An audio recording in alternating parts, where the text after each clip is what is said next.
Cheerleaders. What do you think when you hear that term? Good-looking girls waving pom-poms? And what about male cheerleaders? Geeky guys jumping around with megaphones? Well, Bill Ritter's here to prove that I was clueless in saying that. Cheerleading is not what a lot of us think it is. 1, 2, 3, 4, dip 5, 6, 7, 8. 1, 2, dip 3, 4, 5, 6, and 7, 8. They may be the hottest college athletes in the country, sought after by recruiters nationwide. What these kids do can mean the difference between victory and defeat, and millions of dollars for their university sports programs. But don't look for them at the next Olympics. That's because you're watching Cheerleaders.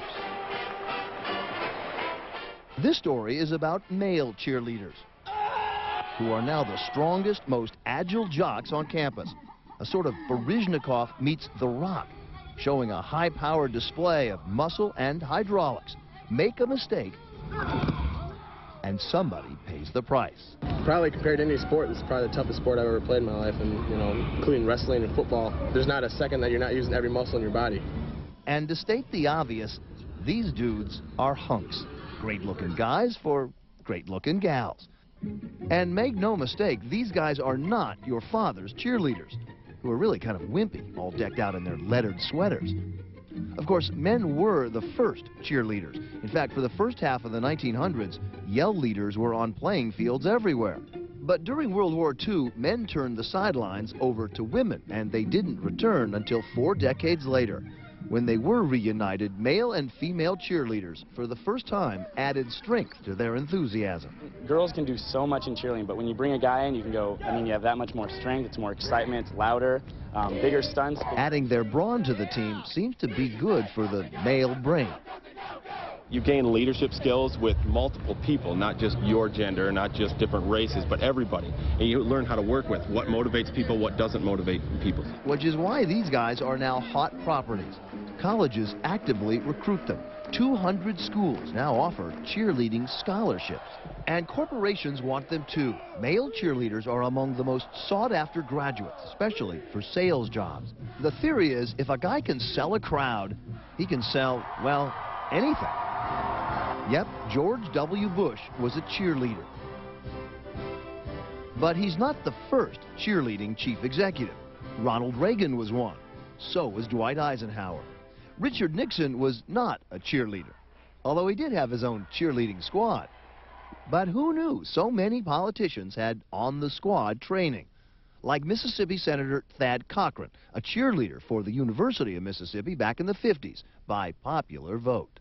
It was a very strenuous campaign to get elected cheerleader. You had to go around to the residence halls. It was a popularity contest. Is that your first campaign? Well, it turned out to be, as a matter of fact. It was a political campaign. Does it surprise you that so many of your colleagues were once cheerleaders? Well, I think it is surprising to a lot of people, but I'm not surprised. It certainly surprised us when we found out that Senate Majority Leader Trent Lott was also once a cheerleader at Ole Miss. When I got there as a freshman, I was told by sort of my mentor, a senior from my hometown, that I would go out for that position. And I said, what are you talking about?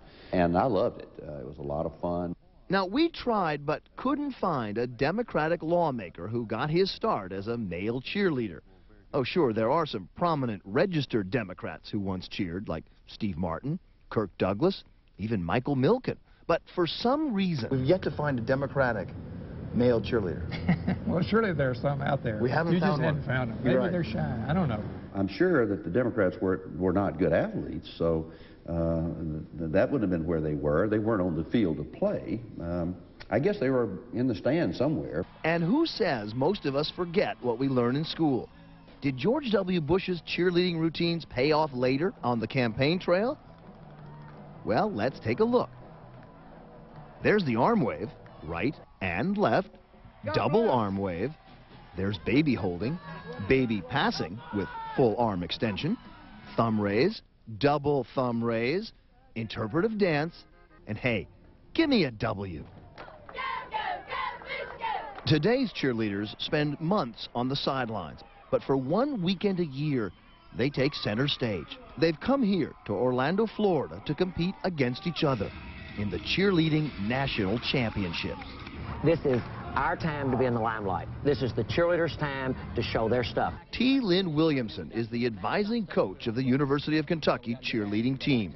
They're like the New York Yankees of cheerleaders, with more championships than any other team. We've done well. You've done well. 6 in a row. You've won 10 yourself, right? The squad's won 10 for me. And just how important is this squad to the University of Kentucky? Well, every one of these students, male and female, has a full tuition scholarship for cheerleading. I was a swimmer before I became a cheerleader. It is very mentally challenging. It's not just jumping on the sideline. I think it is a sport.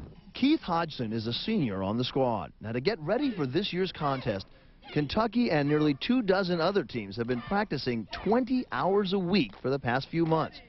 By the way, this stunt is called throwing a basket. What's throwing a basket? A girl will jump into the middle while we all hold hands. Their feet will go in here, and then we'll throw them about like 30, 40 feet in the air, and then we'll catch them. Is that why all of your knuckles seem to be bruised? Yeah. I got hurt more in this than I ever did in swimming. I did too. I've broken my nose about 5 times, like chipped my teeth, I've broken some fingers. From cheerleading? I've been knocked out 3 times. From cheerleading? Yeah, been knocked out once too.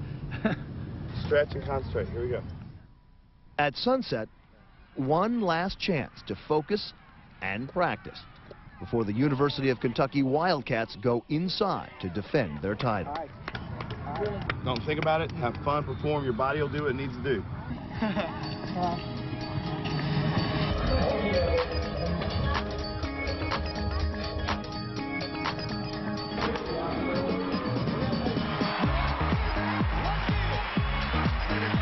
The crowd, a cheerleader's dream.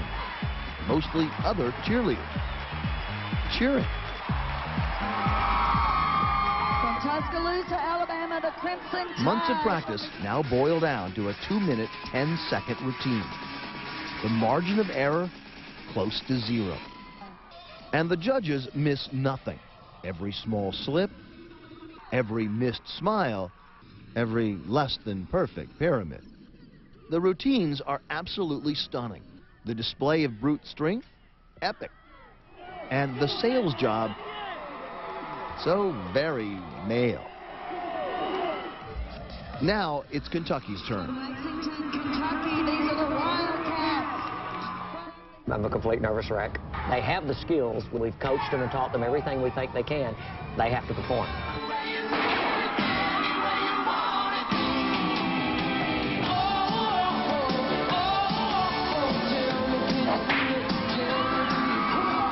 Their practice and intensity paying off.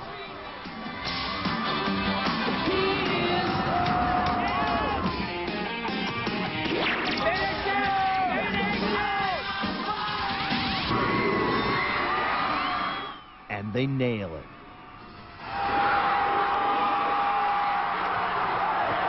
Kentucky wins it all again. We couldn't help but wonder as we gazed out on this sea of freshly scrubbed cheerleading faces where all this might take them.